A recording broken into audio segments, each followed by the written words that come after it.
Hi everybody, Gabrielle here. I am back. We're going to do something a little different, okay? In my wanting to put out more positive and productive messages, things that encourage not only self-love, but love of others, in that Christ consciousness sort of way, by putting out positive messages, I hope to bring people closer to their creator. And so I pulled out the Amante deck, the Feather Light, or Living with a Feather Heart. That's the book, right? The Feather Heart deck is the name of the deck itself. And so inside the book, they have this cool spread. Check this out. 6-card spread, as above, so below, right? And so that's what we have, right? And so we all just came through this Virgo new moon, right? But there's another Virgo new moon coming at the end of September. And so it's like you have a double opportunity to really set some powerful intentions.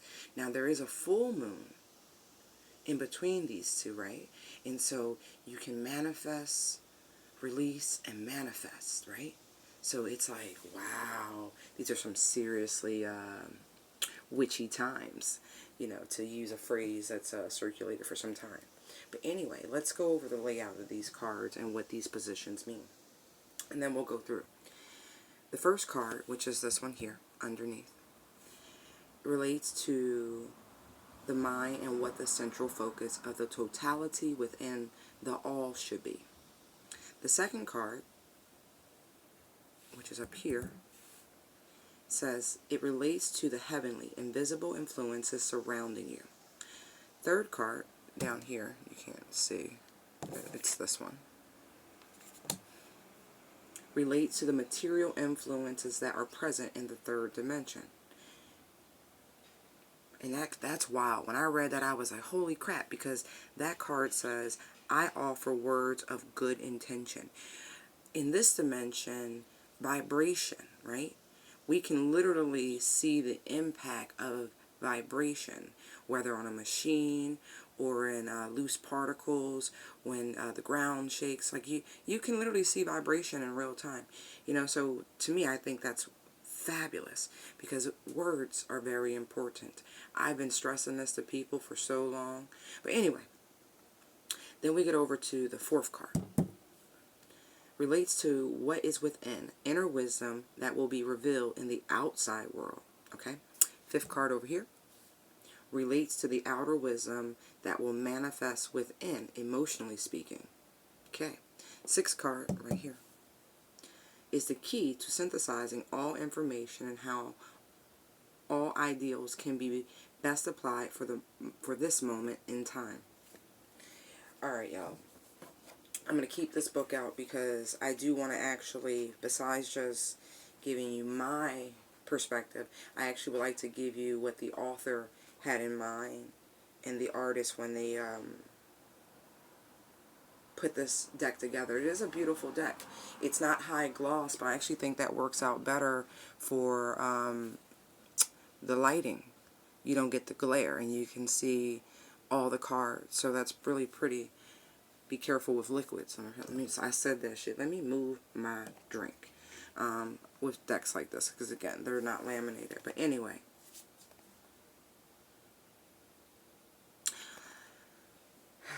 so first position, right? The central focus, right, is I do good. Look at this.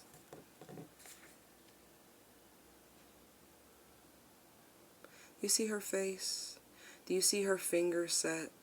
Do you see the other one not weighed down with a book? But you know what, guys? I heard a story.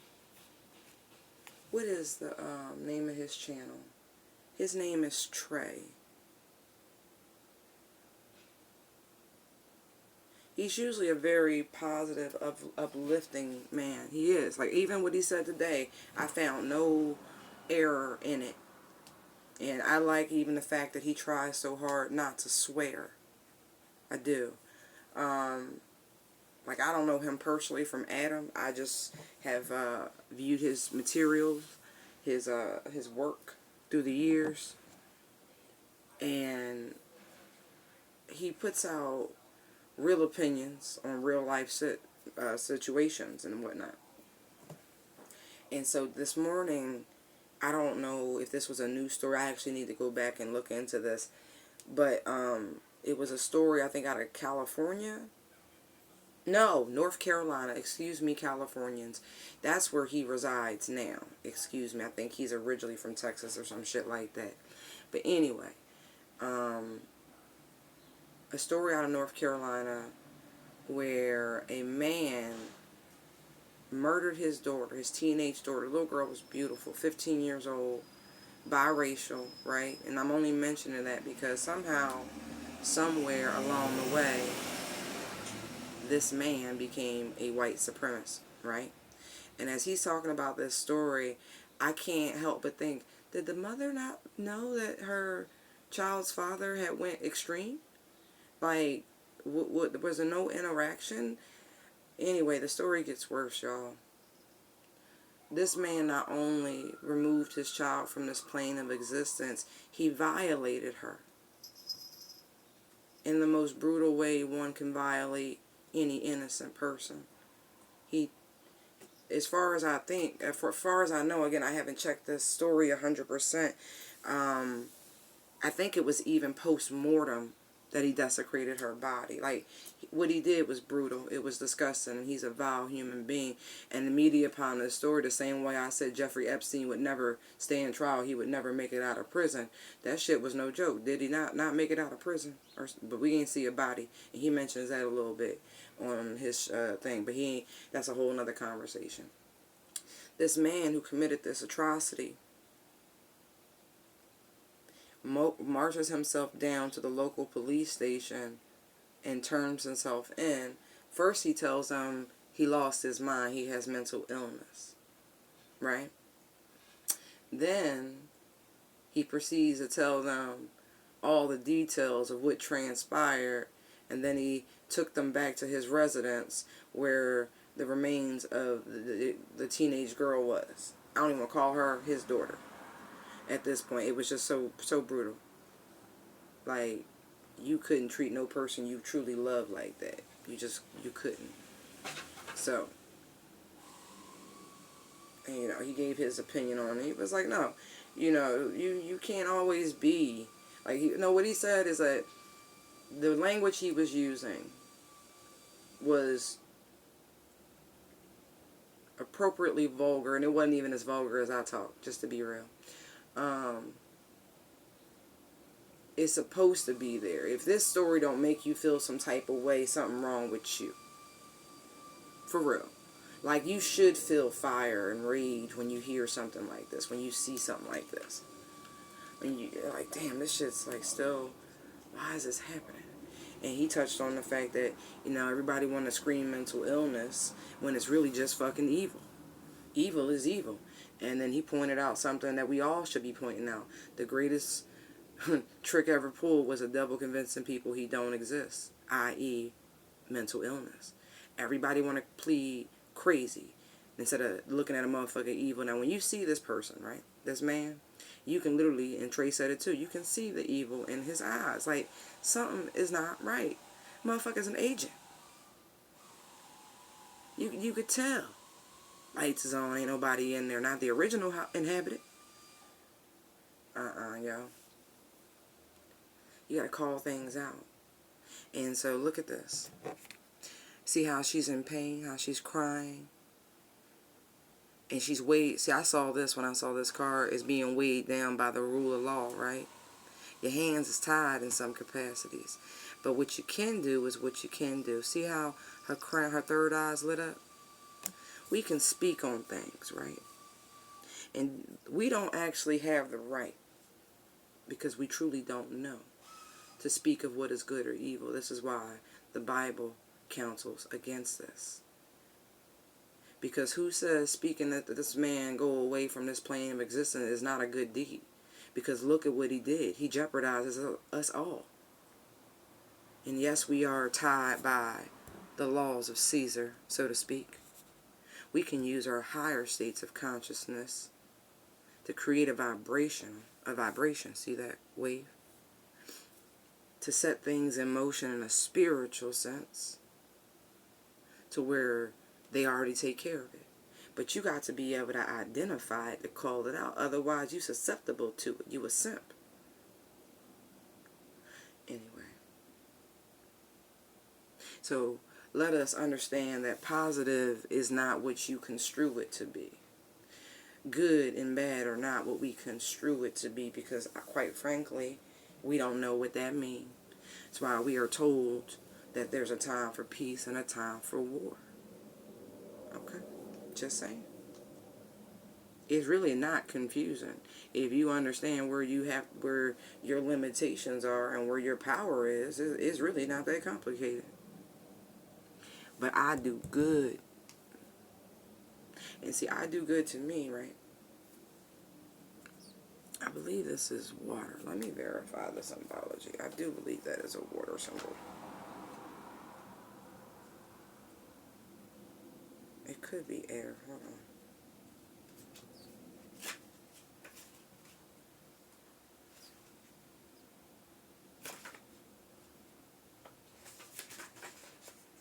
I know. I should probably know this by now. You know what? I can solve this much quicker than that.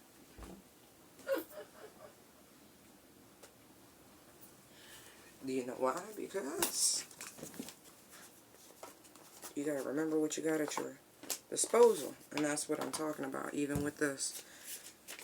Remembering what you truly have to work with. Well, let me see. According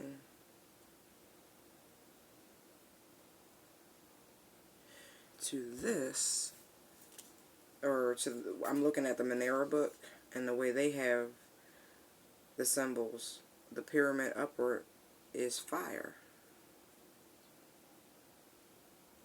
Interesting.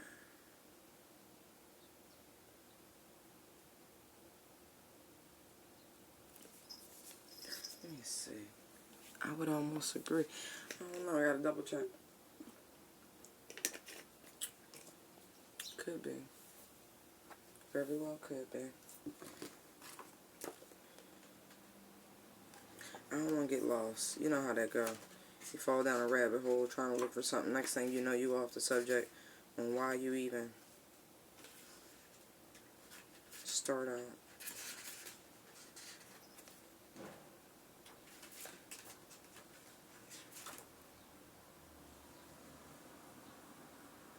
The totality within. I do good. You can also interpret that as you do the good that the Most High wants you to do. You remember in Scripture how Jesus said, to follow me, you're going to hate your mama, your brother, your sister, your cousin, your daddy. And if you don't, you ain't doing it right. Just saying. And I'm paraphrasing, of course. 34, which is a 9. Okay, hold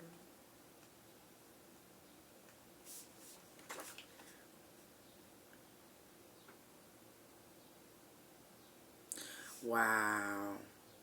Okay, y'all, don't play with me. This go right along with what I said. It says in physics, the conservation of energy means that energy can neither be created nor destroyed. It can only be transformed from one form to another. Emotional gradients gradually fade in and out of consciousness depending on what lesson life leads us through and how our mind makes sense of the mysteries of the phenomenal world. Laughter, tears, and orgasm are all ecstatic releases in their own right, coordinates of consciousness rooted in the heart center. Happiness, as the effervescence within the heart space, is so special because when life shows us contrast, sense memories remind us that although what comes up must go down, melancholias monotony can transform if we recall the power of a smile when things appear to go south. The nebulousness of emotion and how energy is conserved can present a challenge when attempting to do good in every effort, especially if we are looking to live in alignment with this particular ideal. The nebulous notion of good is often subjective, a construct of culture and imagination, and what truly defines something as the antithesis of bad can be theorized to be the energy behind an action.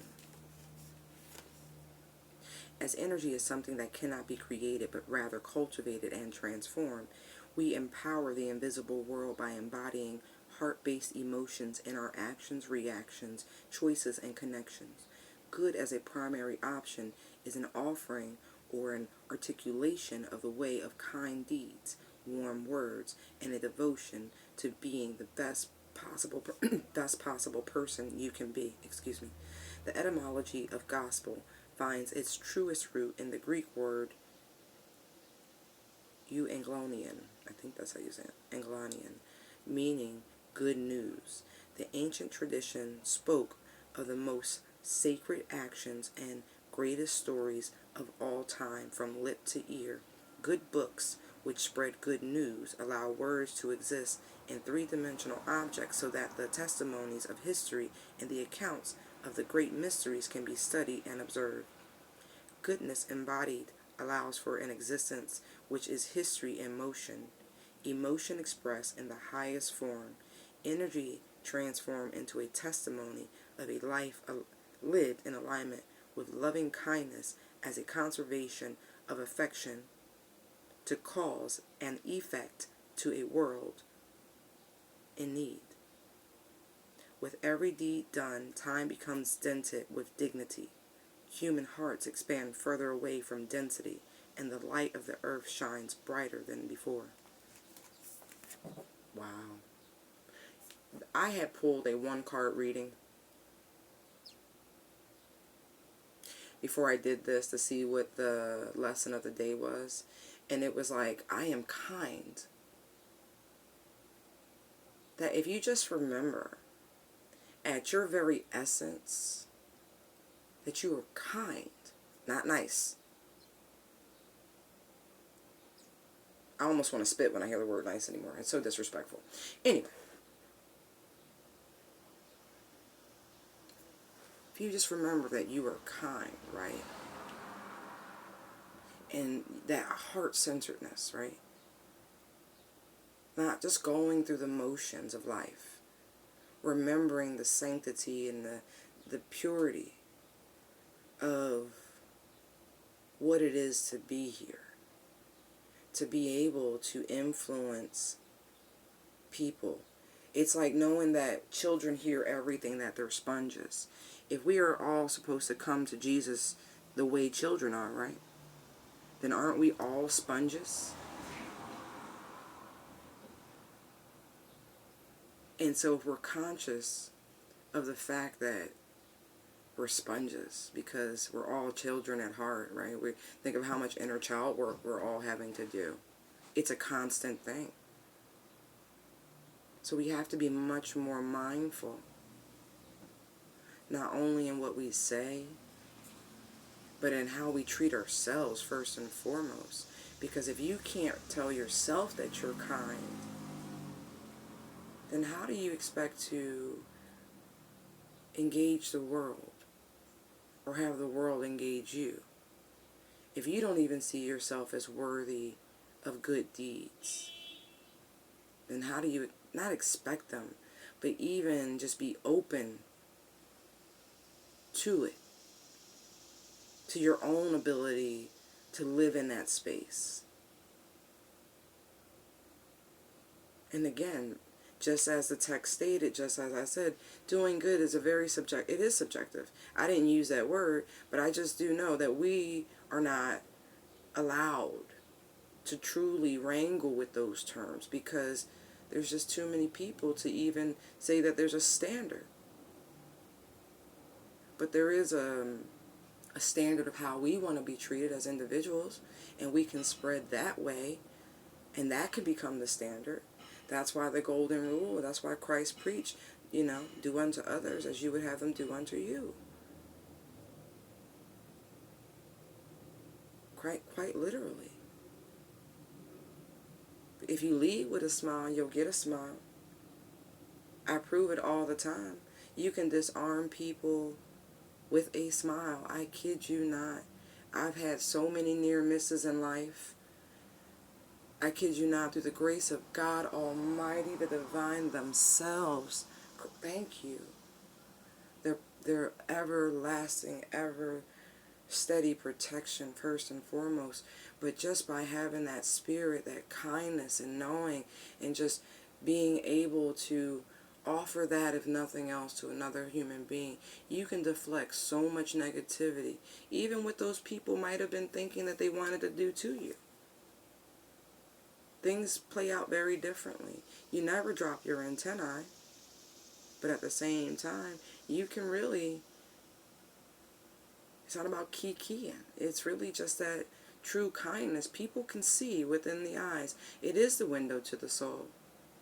You can definitely, it's not just about a tightness in the face when you see someone's being phony with you. No, it is a resonance in spirit.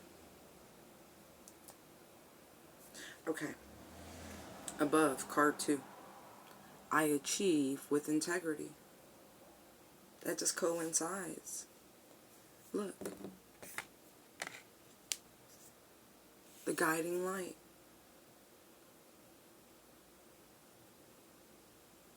Following that pool they put there for you.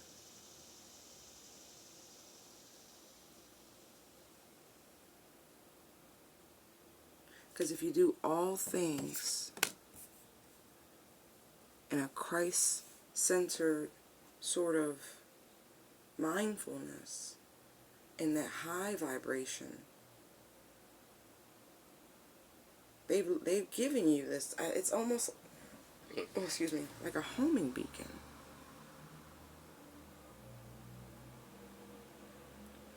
It's just this sense.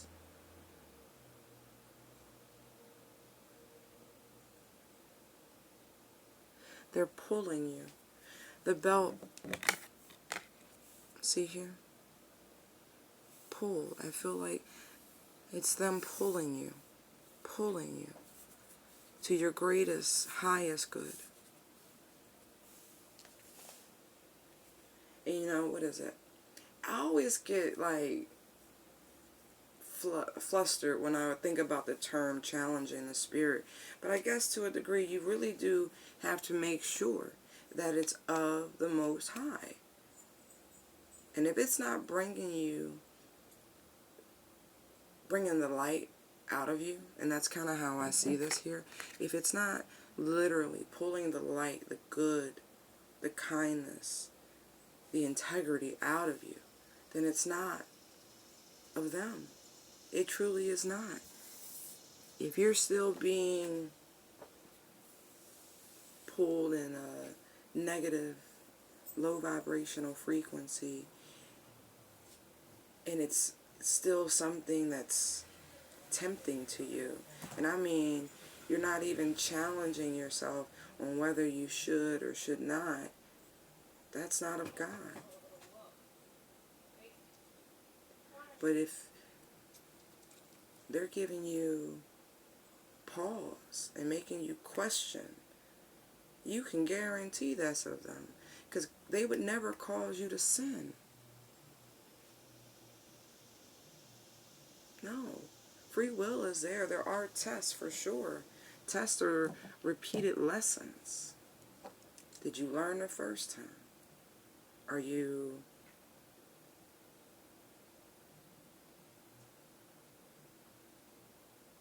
Does it match the light?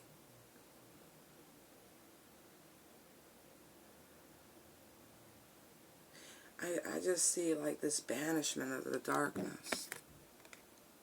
I do. It's just this banishment of the darkness.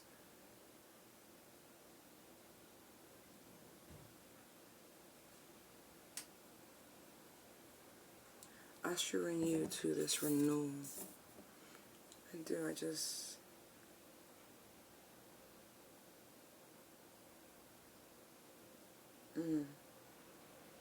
They want you to be at the highest vibration possible. They're leading you to your true abundance. The heavenly kingdom. The heavenly kingdom. Can I tell y'all something? Alright, look. So yesterday, I don't know when I'm going to post this, but anyway, yesterday was Labor Day Monday, right? And I'm in town looking for a place to grab food. And then I called someone to see what they were doing. So they said they're going to meet me in town. So I'm killing time, doing a little light shopping. Very, very light. Very light. Walking down the street.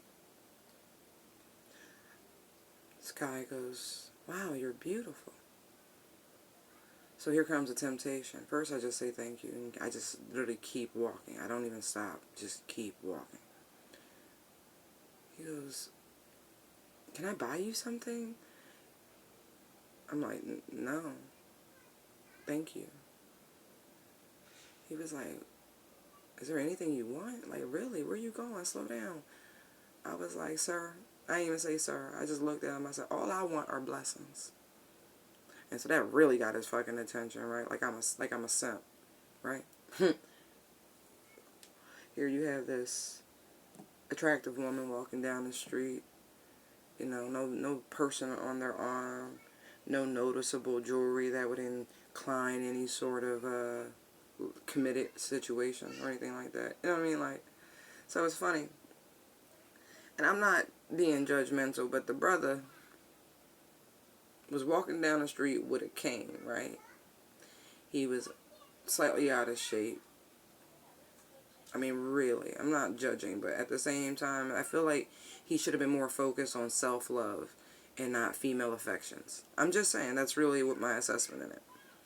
But anyway, so he keeps going with this, and I'm like, "Nah, I'm really good." So he's like, "Oh, do you smoke?" I'm talking about weed, and I'm like, "No." And he's like, "What do you drink?" I'm like, "Occasionally, not like that though." "Hell yeah, me neither," right? And so he's coming at me with all this 3D low vibe shit. Shit that I can do for myself. So I politely say, "Listen, I'm meeting someone, and it would be taken out of context if we were to go and have a drink right now. I just think it would be inappropriate." And he goes, "Wow, okay. You know, stay pretty," or some dumb shit like that. I'm like, "Yeah, you have a good day." But here's the thing what threw me. So I'm looking at him, he's talking, and as he's trying to buy my company, right, for real.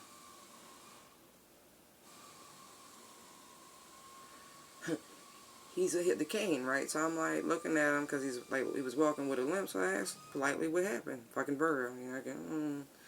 So he tells me half-heartedly and mumbling through how he got injured.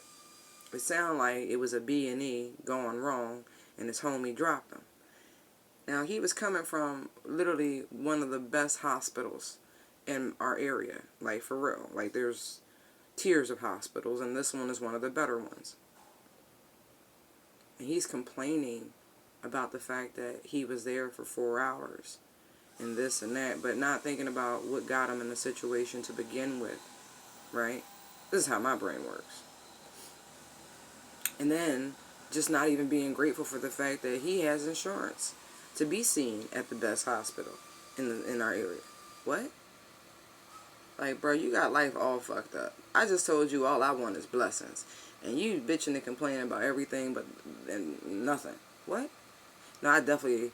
And I rolled my... You ever roll your eyes and can't stop yourself? Like, the minute I couldn't even stop myself. So I look at that as like a low-level test, right? I just kind of laugh. I'm like, damn, this motherfucker not even my type. Like, damn, I'm not... Like, okay, like, hey, what is that? But, you know... I just, again, I don't want that. I can get everything you asking me to do for me, I can do for myself. No, look, my smart ass right now, it's like, as I was telling somebody this story, the person I was meeting for dinner, I was like, nah, if I was thinking on my feet, I saw these pair of Louboutins. I've never, look, I ain't never seen a pair of Louboutins I wanted before these. They called Strauss Follies. They look, 11:45 in the store I saw them. I was like, birthday wishes, presents coming in. Yeah. But if I was faster on my feet, I'd be like, yeah, well, this is actually what I want. And if you want to do something for me, you can go ahead and get these. But nah, I'm not that person. See, it didn't come fast. I was an hour and a half after the fact, like, oh, damn. But that ain't my MO. If it's really meant for me, I get that shit. And if look, my parents want to bless me with that, it'll make its way to me. I ain't gotta go, like, fuck. It's just a joke, y'all, you know what I mean? But it's just funny how motherfuckers just think you thirsty. Motherfuckers, just because you don't see somebody on my arm don't mean shit. I'm good. Like, I'm good. That's by design. How many times, how many polite ways can you tell somebody you're just not into them? Again, you need to hit that self-love tour.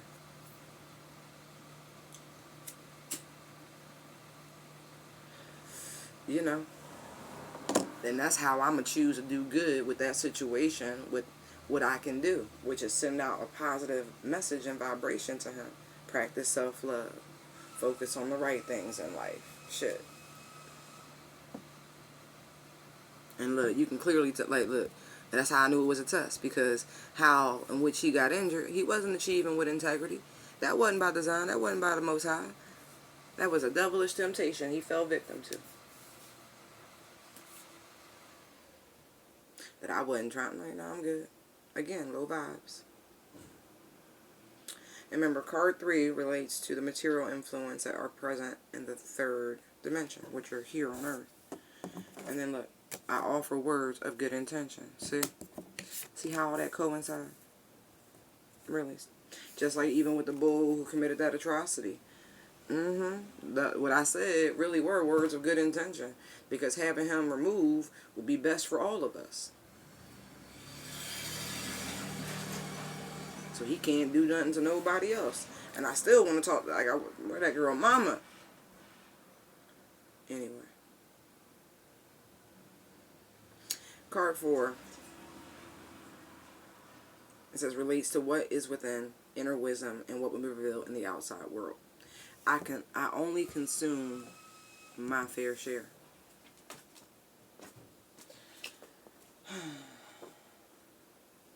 I look at that as limiting the news, the media, social media, anything that could potentially bring your vibrational frequency down. And I don't mean like avoidance, right? The people on these journeys, these spiritual journeys, not just Twin Flame, the spiritual journey, this quest to speak a higher state of consciousness with the divine, that journey. If you know the mind, you see this, right? The mind is such a powerful tool, right? That means you have to be super careful what it is you feed your mind, what it is you ponder, because what you think becomes your reality. We know this. We know the power of mental manifestation. You know what I mean? It starts with a seed, a thought, a spark, right? And so that cycle, that balance, you put good into you, that means you can push good out. So if you only consume things that are going to benefit for mankind's highest and greater good, including your own, because that's mankind, right? You can keep that moving in the right direction. You will be able to manifest a much better world for all. Really, y'all?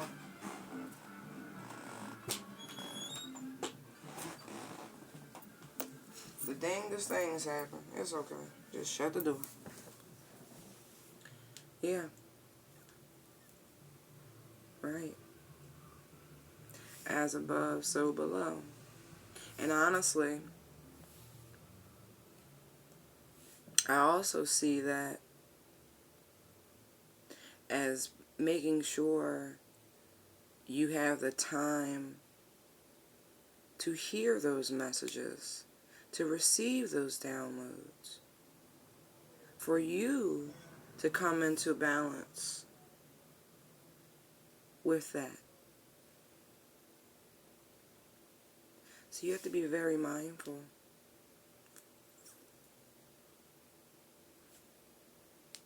of what you take in and how much you take in any one span. I also see this as a card of knowing your limits.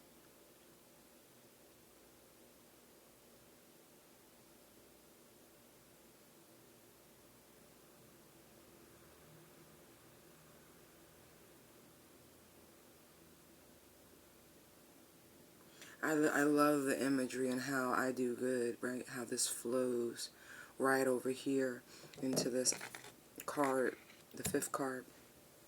I hold purity and high esteem. Let's see. Relates to our outer wisdom and what will manifest within, emotionally speaking. That's beautiful.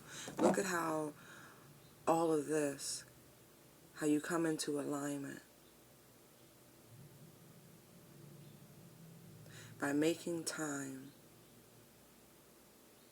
to receive your messages, to process the downloads, to be able to, in a form, go into a spiritual cocoon.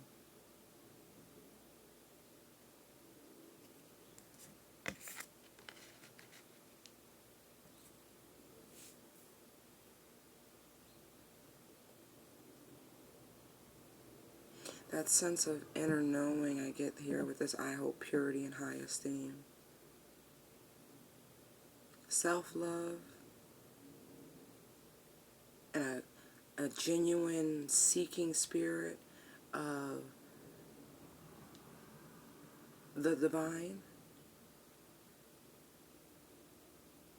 of those higher frequencies of knowing and trusting that you are being led to what's for yours and everyone's highest and greatest good.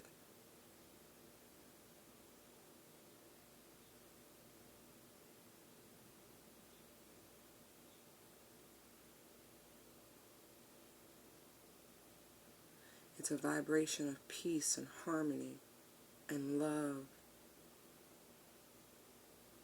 It's so much. This is like heart-centered, heart consciousness. Freeing yourself from those things that bind you and hold you back. Elevating things. Release, release, release.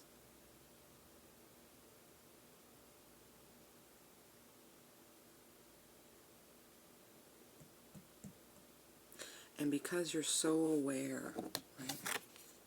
It's like this awareness of the power of speech. I speak positively of others, right?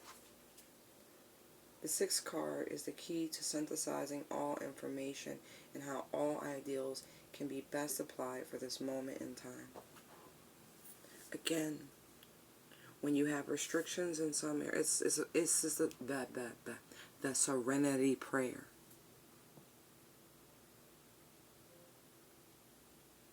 For sure.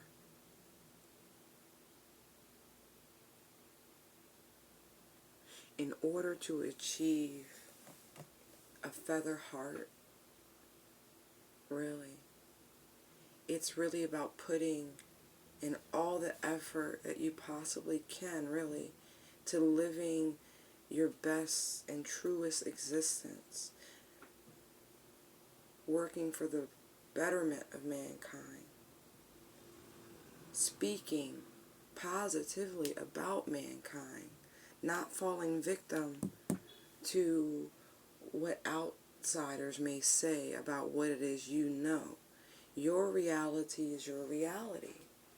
And so you can create a broader reality that could positively influence other people's realities. A shift of perspective is like mind-blowing sometimes. It can really show you. Just try it. Try speaking positively of others. Seriously. Say, I know such and such is going to get that job. They're going to get their desired salary. Because it has nothing to do with you, right? Say this is someone you just casually know. It's like, nah, they're family. They're good people. They really are. From what I know of them, they're honest, hard-working, God-fearing people. They really do try. Nah, that person's going to get the position they need. I know they will. Or speaking certainly about an ending of the conflict in the Middle East. Even I'm guilty of that. Just because I might view it as a crusade doesn't mean I have to perceive it, and well, not perceive it, I have to speak it of such.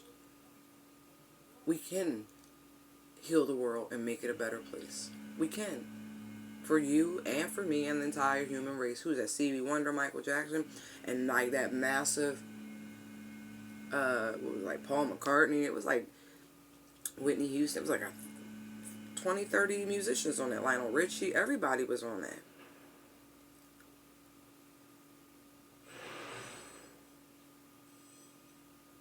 Speak words of healing. Do what you possibly can. I mean, both within your heart space, your physical reality, your spiritual reality, everything you can to the utmost of your abilities with a kind heart and spirit. And it's like that's how you, even if life ain't perfect, like if you really know you try, you have no regrets. If you try to make amends, like, I am forgiving. If you've hurt people and you really tried to make amends and, you know what I mean, and all of that, like, really, if you're that person, like, really challenging yourself to be better, you know what I mean, like, and just being gracious, even when you help others. And especially when others help you, you know what I mean? Take nothing for granted. Do everything with a spirit of gratitude and thanksgiving.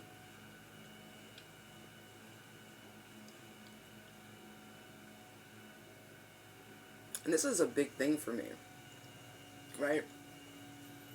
It is. I so resonate with this and what they're telling us here. When you know the power of speech and the impact it has, know and think before you speak. Really. And that way you have a better chance of aiding the masses.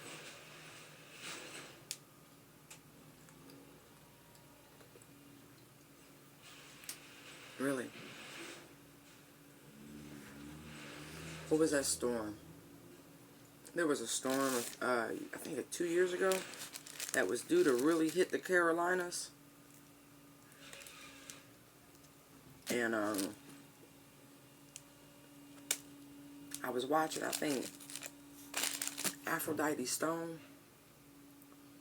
And she was talking about the ancestors. And how they was crying out. And how the Gullah Geechee people, that's what it was. And how, you know, with the spiritual forces is available to us all, that we could pray. We could really pray. We could send enough energy that way and push that storm away from that area that would have really devastated a lot of poor black people. And sure enough, don't you know that storm went out to sea?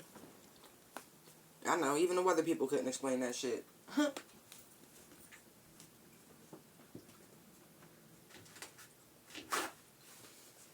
It's like hindsight 2020. But I just wish we had known, I had known about all, more of this, especially during Katrina. Can you imagine what we could have done for the people of New Orleans? What we can still do for them, even in vibration and frequency.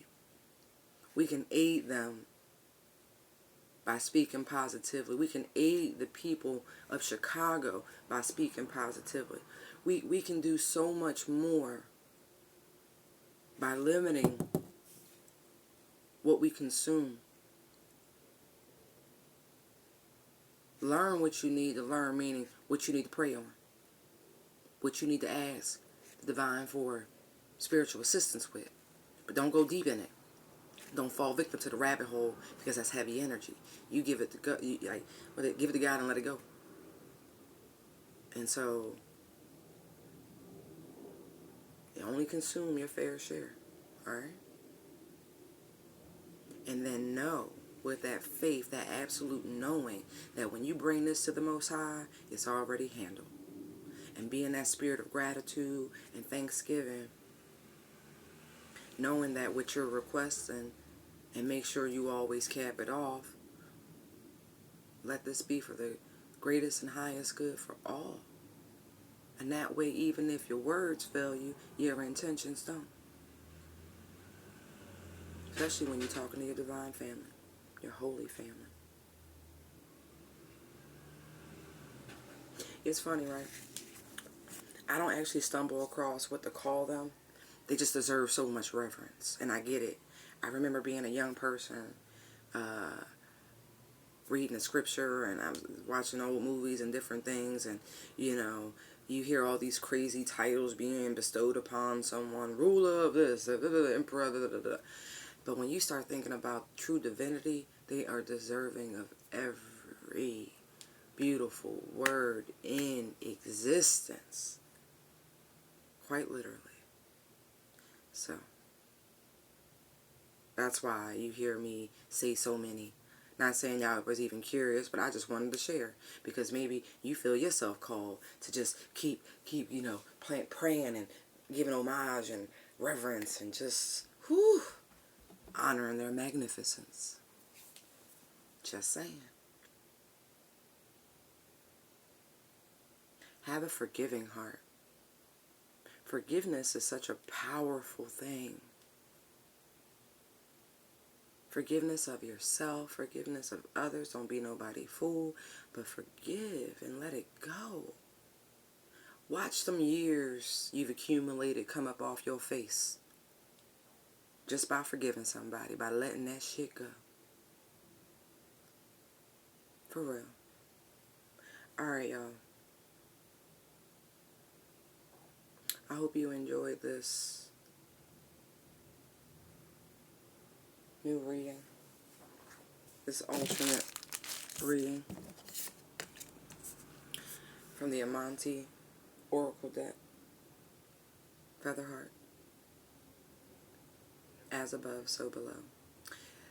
Thank you for your likes, comments, shares, and subscribes. They are greatly appreciated. Thank you for your donations, your private bookings. You can find me at intuitivedownloads19@gmail.com. You can also find me on Instagram at TellAllYourBusinessTarot. Light and love. Bye.